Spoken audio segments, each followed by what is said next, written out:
Una doble advertencia se hace necesaria para el espectador. La permanencia del mismo queda sujeta a su propio juicio. Las fantasías más obscuras que se convierten en obsesión son posibles preámbulos de una aterradora materialización. Bienvenidos a Teoría Criminal. Los años 30 fueron una dura y muy complicada época para la humanidad. La crisis económica que tendría su inicio en el año 1929 se prolongaría durante varios años más.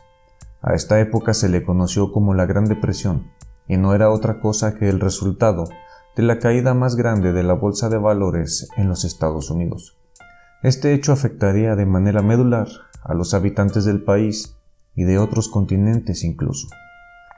Efectos devastadores que propiciaron el cultivo perfecto para la inseguridad y la más grande miseria se diseminarían por el país y el mundo como una epidemia mortal. 30 años más tarde, el día 10 de mayo del año 1969, un par de hombres que transitaban el río Lompton en la ciudad de Oregón tendrían ante sí un escalofriante descubrimiento. A lo lejos se podía observar algo que parecía un cuerpo oscilante. Al acercarse se percatan de que efectivamente se trata de un cuerpo sin vida. Era el de una joven mujer. Un par de días después, el hallazgo de un nuevo cuerpo sin vida, otra mujer, pondría las alertas al máximo, pues las autoridades se enfrentaban a un asesino en serie. Corría el año 1939, cuando estaba por darse el final de la Gran Depresión. Las personas que habían logrado sobrevivir a tan difícil situación intentaban continuar con sus vidas, y en Webster, Dakota del Sur, el 31 de enero, vería la luz por primera vez Jerome Henry Brudos, el que años después sería conocido como The Lost Killer o The Shoe Fetish Slayer. Nacería en el seno de una humilde familia campesina. En un intento por salir adelante, su padre Henry trasladaría a toda su familia a Oregón, en donde creyó que podría volver a comenzar. Cabe mencionar que el sitio en donde se instalaría Jerome Brudos y su familia era casi un paraíso en cuestiones de un lugar en donde criar a un niño. Sin embargo, la falta de oportunidades de empleo provocaría que él y su familia debieran cambiar de residencia constantemente. Este tipo de cambios continuos y forzados llegarían a crear una sensación de inseguridad en el entonces menor Jerry Brudos. Como parte de un todo, el padre de Jerome se veía obligado a mantener 2 empleos, por lo que su presencia en casa era casi nula. Una falta de figura paterna para el menor que lo perjudicaría más allá del sentimiento de abandono, pues estaba a merced de su madre, Eileen, quien en muchos sentidos, dada su puritana y marcial concepción de la vida, tenía constantes colapsos y no ocultaba en lo más mínimo el enorme amor que sentía por su hijo mayor, Larry, y del otro lado de la balanza, el enorme desprecio que sentía por Jerry, por no ser una niña. Eileen había deseado tener una niña durante toda su vida, y ese sentimiento de frustración al ver que su hijo no era lo que ella quería, no era ocultado, por el contrario, era explotado en las más diversas maneras. Jerry, por su parte, percibía no más que abandono por su persona, al ser presa de muestras de ira sin sentido que crearían reacciones violentas para con su entorno, pero que se gestarían en su interior poco a poco. Jerome era una vasija receptora de castigo, ira y reprobación. Jerome Brudos tenía 5 años cuando se da el primer incidente y uno de los más relevantes en su historia. En el basurero encontraría un par de zapatillas de mujer. En ese momento, algo en su interior lo hizo tomarlos, llevarlos a casa y usarlos. No resulta tan complejo ver que Jerome, sabedor de que su madre quería una niña, y en un momento tan delicado de la crianza, justificó en su percepción de la realidad que de esa manera su madre sentiría afecto por él. Que luego de usarlos, o verlo usarlos, su madre le daría todo lo que le había negado, nada más alejado de la realidad. Su madre, al encontrarlo, le propinó un fuerte castigo y le prohibió volver a usar ese calzado. De lo anterior se deduce que es el momento clave en donde nace la adoración y veneración por el calzado de mujer de ciertas características, es decir, se crea el objeto tabú, por lo que desobedeciendo a su madre, se queda con los zapatos para continuar usándolos hasta que, en una nueva ocasión, su madre lo descubre. En un arranque de furia por tal desacato a las normas impuestas, Aileen procede a quemar los zapatos frente a Jerome. Con esto su madre envía el mensaje de que eso está mal. Es desagradable y lo desaprueba en todos sentidos. El cóctel de sentimientos se intensifica, por lo que la sexualidad emergente es asociada con la agresión que habita en su interior. Corre el año 1955 y una vez más deben mudarse de casa. En su nuevo hogar tiene como vecinas a dos jóvenes adolescentes. Él, con 16 años, adquiere un poco de valor y comienza robando ropa interior de sus vecinas, de los tendederos del patio. En este punto de su adolescencia, Brudos es un chico común y corriente, en cada aspecto de su vida, por lo que no llama la atención del sexo opuesto. Al poco tiempo la policía se entera de los robos. Jerome llama a una de sus vecinas, quien trabajaba con la policía, y le dice que tiene información sobre esos robos, por lo que debe ir a su casa.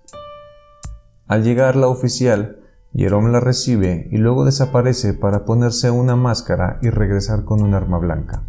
La pone en el cuello de su vecina y le dice que se desnude. Le toma varias fotografías y de un momento a otro su captor desaparece. La mujer se viste con rapidez y sale huyendo. Jerome la alcanza y la convence de que no era él quien la amenazó, sino que había sido capturado y llevado al granero por alguien más, y ese alguien es quien la había amenazado. No se sabe cuál fue el motivo, si la joven creyó la historia o solo tenía vergüenza, pero no llevó a cabo la denuncia de los hechos. Con el valor aumentado y un narcisismo creciente, Jerome lleva a una chica hasta una granja cercana y le pide que se desvista. Ella no accede y la frustración de Jerome sale a flor de piel. La golpea con fuerza e intenta desnudarla con mucha violencia. En el forcejeo, la víctima intenta escapar, por lo que alguien que circulaba por la zona se percata de lo que está pasando y llaman a la policía. Jerome es arrestado y confiesa lo que ha hecho. En su cuarto encuentran zapatos y fotografías hechas a la vecina, quien describe a los oficiales los hechos ocurridos con anterioridad. Es arrestado bajo la creencia de que es solo un adolescente perturbado en desarrollo. Las personas involucradas no se dan cuenta de que están ante el nacimiento de una bestia cruel y violenta que desataría su furia años más tarde. Para 1956, Jerome era un fetichista de los zapatos y de la ropa interior. Hurtaba todo lo que podía para después usarlo. Ya había sido detenido y había sido enviado al hospital psiquiátrico de Oregon, donde esperaban que se recuperara. En el hospital psiquiátrico, Jerome narró a los médicos que tenía una fantasía. Algo se anidaba en su interior. Añoraba tener una habitación oculta, una celda, mejor dicho, en donde llevar a mujeres y tenerlas cautivas para usarlas cuando lo deseara. Jerome en ese momento presentaba claros indicios de psicopatía, pues despersonalizaba a las mujeres para convertirlas en simples objetos de placer. Por desgracia, las personas que lo atendían no fueron capaces de entender lo que estaba pasándole, por lo que fue dejado en libertad luego de solo 9 meses de castigo, bajo el supuesto de que era solo una fase y con un pobre diagnóstico de esquizofrenia fronteriza. Ya de regreso en la escuela, se graduaría como uno de los últimos de su clase. Si bien no era de pocas luces en cosas como la electricidad, sí tenía una nula motivación para dar algo bueno de sí. De manera aventurada se puede decir que la apreciación de su persona era la de un ser despreciable, tanto que ni su madre lo quería, y su único aliciente en esa realidad se encontraba en sus fantasías y fetiches. En 1959 se enlistaría en el ejército porque no logra encontrar un trabajo. Ya en las filas militares, sus superiores se dan cuenta de que algo no está bien con él y lo envían con el psiquiatra del ejército. Este médico militar considera que es un peligro mantenerlo en las líneas y es dado de baja, por lo que Un nuevo rechazo se aumenta a la vista. De regreso en casa de su madre, lo reciben con frialdad absoluta, dándole trato como si de un animal se tratase. Dado lo anterior, no tardó en continuar con sus antiguas formas. En una ocasión, siendo plena tarde, intentó raptar a una mujer que estaba por regresar a su oficina. Cuando la mujer se defendió, Jerome la tomó por el cuello hasta desmayarla, y ya inconsciente, le robó los zapatos para luego desaparecer. Fantasía y obsesión estaban listas en su cabeza. Cada vez era necesaria mayor intensidad en sus crímenes. Solo le hacía falta la materialización. Siendo virgen, no sabía qué más hacer. En una ocasión, uno de sus amigos le concertó una cita con una chica de nombre Ralphine. Eso fue el primer refuerzo positivo que había tenido en toda su existencia. La pareja se trataba bien y Ralphine encontraba en Jerome algo bueno para ella. Luego de un tiempo, ella quedaría embarazada, y aún sin la completa conformidad de los padres de Ralphine, llegaría el matrimonio en 1962. Ralphine, joven e ingenua, aceptaba todos los mandatos de su ya esposo. Cosas como caminar desnuda solo con zapatillas por la casa y realizar las tareas del hogar en la misma forma eran algo cotidiano. También le prohíbe entrar a una zona de la casa, su sótano, en donde instaló un cuarto oscuro para revelar fotografías de desnudos, entre las que se encontraban varias de Ralphine. En ese punto, ella era lo que Jerome siempre había querido, una mujer dispuesta a hacer y a hacer lo que él quisiera. Pero Ralphine, a pesar de pasar por alto las malas costumbres de su esposo, fue de poco a poco siendo menos lo que Jerome quería. Ya no estaba dispuesta a tomarse fotografías o a realizar las acciones que le solicitaba. Esta válvula de escape que había encontrado se estaba cerrando cada vez más. Entonces debió buscar nuevas formas para lograr satisfacerse. Se vestía de mujer calzando siempre zapatillas y constantemente usaba ropa interior femenina como la suya propia. Circulando por el centro de Portland, vio a una mujer muy atractiva, a quien siguió hasta tomar un autobús y llegar a casa. Esperó a que estuviese dormida, ingresó al lugar y se dispuso a robar la ropa interior de ella. De repente, despierta y Brudo, sin saber qué hacer, salta sobre ella para estrangularla y violarla, en ese orden. La violación es un punto de inflexión en la dirección que está tomando su vida. En ese momento había llegado a la materialización de sus más obscuras obsesiones, y lo que sigue para un agresor como Jerome es fácil de deducir, una progresión obvia y aterradora. 1967. Jerome era un electricista, padre y ciudadano modelo, o eso aparentaba. En su interior se volvía más osado, tenía mayor confianza en sí mismo y en que podía hacer lo que quisiera, saliendo impune. Narcisista, controlador, violento y de sexualidad desviada, la bestia estaba libre. El 26 de enero de 1968, Linda Slauson, de solo 19 años de edad, tocaría a la puerta que sellaría su destino. La vendedora de enciclopedias sería recibida por un Jerome Brudos en el apogeo de su desviación. Aún con su familia en casa, logró invitar a Linda para que entrara a su sótano, en donde la noqueó con un golpe contundente por la parte occipital de la cabeza. Acto seguido la estrangularía hasta arrebatarle la vida. Dentro de su cabeza no existe límite alguno, tiene control sobre la víctima. Puede interactuar con ella de formas que solo había soñado, por lo que por último, con una sierra de mano, le cercena el pie izquierdo y lo dispone en un congelador. Con la extremidad amputada, Jerome tenía en donde modelar los zapatos que robaba a otras mujeres para masturbarse frente a él. El resto del cuerpo lo desecharía en el río Willamette, atándolo a una transmisión de automóvil. 10 meses duró el periodo de enfriamiento del asesino. Mientras tanto, las familias de Linda y la policía buscaban a una chica desaparecida sin tener resultados positivos. Para el 26 de noviembre de 1968, él y su familia vivían en Salem, donde Brudos se encontraría con Jan Whitney, una joven de 23 años cuyo vehículo se había averiado en la autopista. El desconocido asesino se ofrecería amablemente a llevarla hasta su casa, que se encontraba cerca y era el lugar donde ella podría realizar una llamada. En esa nueva casa también se había adaptado un sótano. Sin embargo, no sería necesario que llegaran hasta el lugar, pues ya dentro del vehículo, usando una correa de cuero, asfixiaría y violaría a la joven.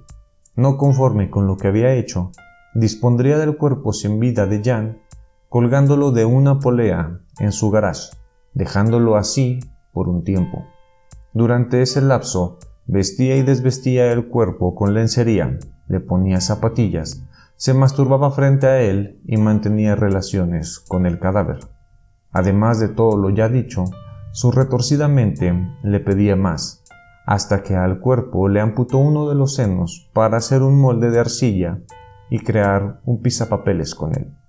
Por último, ataría el cuerpo de Jan a un trozo de hierro para arrojarlo al mismo río junto con el pie de Linda, que ya se había descompuesto a un grado que ya ni siquiera para él era agradable.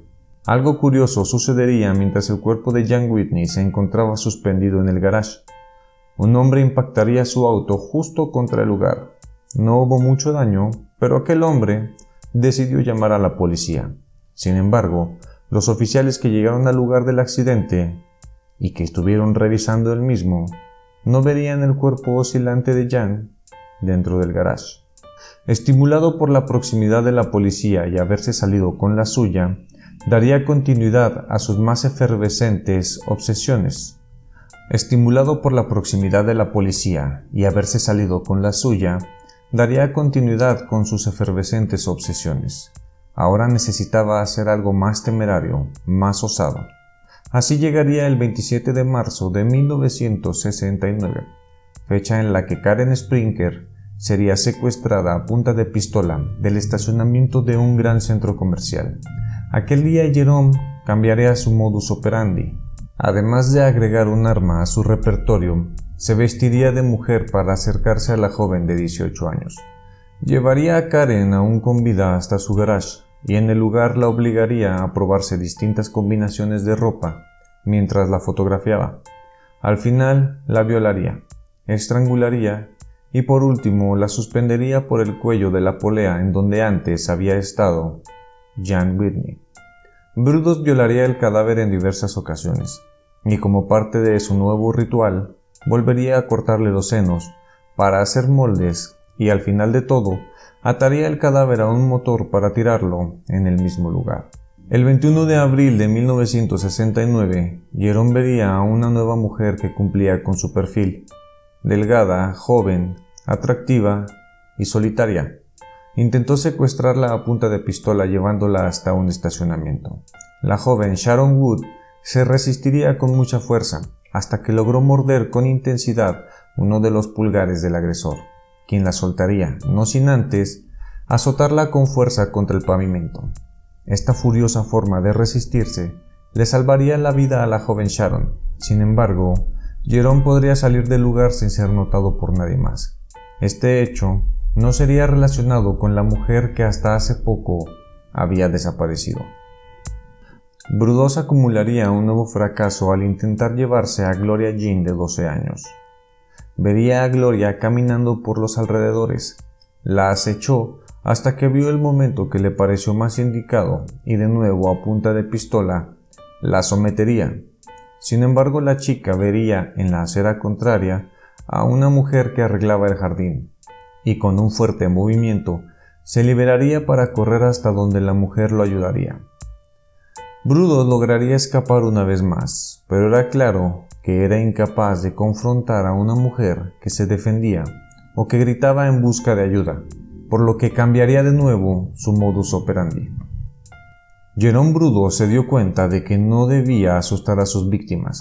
Conseguiría una placa de policía y el 23 de abril de 1969 secuestraría a Linda Sale, de 22 años, en el aparcamiento de un centro comercial. Se puso frente a su auto para no dejarla pasar. Se acercaría a la ventanilla y le informaría a la joven que en esa zona habían sucedido muchos robos y que se requería de su presencia en el precinto local. Linda accedería a acompañar a quien ella creyó que era un oficial de policía. Linda fue violada y estrangulada, pero en esta ocasión sería de forma aún más lenta. La suspendería de tal manera que solo las puntas de los pies tocaban el suelo. Eso la mantenía en proceso de asfixia, pero no llegaba a perder la vida, hasta que Jerome se cansó y decidió tensar la cuerda. Después el asesino jugaría con su cadáver. En esa vez no le cortaría los pechos, pues en palabras del mismo Jerome, eran demasiado rosas y prefirió conectarle cables eléctricos para, como dirían, saltaran. Luego amarraría el cuerpo a un motor y lo lanzaría al río Willamette. Después de todo, al fin llegaría el 10 de mayo del año 1969, en el que un par de pescadores darían con el cuerpo de Linda Self, de quien se definió como muerte el estrangulamiento, y 2 días después aparecería el cuerpo de Karen. Jerome estaba confiado. Se creía más inteligente que los oficiales. Creía que no era posible que lo relacionaran con los asesinatos y por eso se mantenía tranquilo. Sin embargo, y obviamente, Jerome no era tan listo como creía. El primer indicio fue sustancial. Las mujeres estaban atadas con una cuerda y ambas tenían el mismo, poco común, nudo de electricista. De las investigaciones realizadas se llevaron a cabo diversas entrevistas que poco a poco iban desembocando en una misma dirección. Una chica se había visto con un hombre que decía ser veterano de guerra. En la interacción aquel hombre no dejaba de hablar de las chicas desaparecidas, cosa que a ella le incomodó, por lo que accedió a ayudar a la policía, poniéndose en contacto de nuevo con aquel hombre, quien respondía al nombre de Jerome Henry Brudos. El detective a cargo del caso se dispuso a investigar a Jerome. Rápidamente resaltarían 2 cosas. La primera, que el sujeto investigado era electricista, y la segunda, que Jerome había sido internado en un psiquiátrico por conductas sexuales inapropiadas, es decir, ataques a adolescentes. Ya en casa de Jerome, él mismo los invitaría a ingresar a su garage para poder hablar, y cuando estuvieron en el sitio, a los investigadores les llamó la atención la cuerda que estaba en una de las mesas de trabajo. Sin embargo, como carecían de una orden, no podían tomar la soga. Jerome se percató de que les llamaba la atención, y en una muestra de descaro y exceso de confianza, se las daría, diciendo: «Parecen interesados en la soga. ¿Quieren un trozo?». Los agentes accedieron y se llevaron la cuerda. Luego de que los equipos forenses analizaran la cuerda que él mismo les había proporcionado, lograron establecer que era la misma, lo que daría pie a una nueva entrevista, esta vez más certera y con mayor fuerza. Aquí Brudos se incomodaría hasta tal grado que de manera muy discreta solicitó la asesoría de un abogado. La policía obtuvo una orden de registro para su auto, pero Brudos, que ya se había asesorado, limpió de pies a cabeza su auto con especial ahínco en el interior. La policía tenía las cosas difíciles. Ahora dependían en gran medida de que Gloria, una de las chicas que lograron escapar, lo identificara antes de que saliera del país, pues resultaba obvio que intentaría escapar en cualquier momento. Gloria estuvo frente a más de una docena de imágenes, hasta que dijo cuál de ellos se parecía más a la persona que había intentado secuestrarla tiempo atrás, señalando la imagen de Jerome Brudos. Ahora la policía podía poner bajo custodia a Jerome por el intento de secuestro en contra de Gloria. Así llegaría el día 30 de mayo de 1969, donde la policía daría alcance al auto de Jerome, que estaba conducido por su esposa, y en el que se encontraba el asesino escondido en la parte trasera. Intentaban salir del país con dirección a Canadá. Ya capturado, Jerome se mantenía inmutable. No pensaba declarar en ningún sentido. Sin embargo, el oficial detective a cargo del caso utilizaría lo que Jerome creía que era su inteligencia superior en su contra. Jerome le dijo al detective Jim Stovall que tenía un coeficiente de más de 165, por lo que lo dejó ser él quien tuviera las riendas de la discusión, o eso creería. Al cabo de un rato, el asesino no pudo dejar de dar detalles aterradores sobre todas y cada una de sus víctimas. Lo que declararía aquella noche dejaría en shock a más de un veterano oficial de policía. Gene Stovall y el abogado de Brudos coinciden en algo: Brudos era frío, no mostraba remordimiento de ninguna forma, disfrutaba lo que estaba pasando. Era aterrador estar cerca de alguien que se comportaba así mientras narraba sus atroces crímenes. Había experimentado con los cadáveres de sus víctimas. En la ocasión en que le clavó los pechos a una de ellas y le pasó energía para ver si saltaba, solo lo había hecho por curiosidad. En las palabras de la psicóloga forense Helen Smith, los asesinos en serie necesitan estimulación. Una persona normal se excita con cosas diferentes, pero ellos tienen un nivel de cortisol más bajo y necesitan elevar ese nivel. La manera que tienen de hacerlo es intensificando su comportamiento. La metáfora que utiliza Brudos para ejemplificar cómo veía a las mujeres era compararlas con un papel de regalo que luego de ser utilizado solo lo desechas y lo tiras a la basura, y si necesitas otro, consigues uno nuevo. El 4 de junio de 1969, luego de una serie de evaluaciones realizadas por personal médico y psiquiátrico, se estableció que Jerome Henry Brudos no estaba legalmente fuera de sus facultades mentales, por lo que era perceptible de ser juzgado. El 27 de junio de 1969, Jerome se declaró culpable de los asesinatos que se le imputaban, por lo que recibió 3 cadenas perpetuas.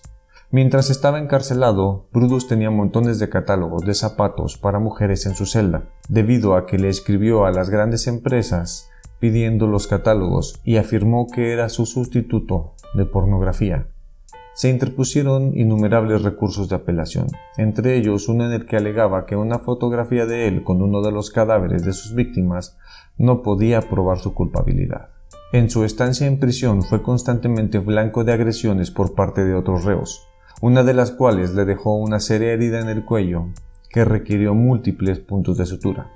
Llegó un momento en el que Brudos se negó a dar entrevistas por temor a que en la prisión supieran lo más grave de sus crímenes. Brudos murió el 28 de marzo de 2006 de cáncer de hígado. En el momento de su muerte, fue el preso encarcelado por más tiempo en el Departamento de Correccionales de Oregón.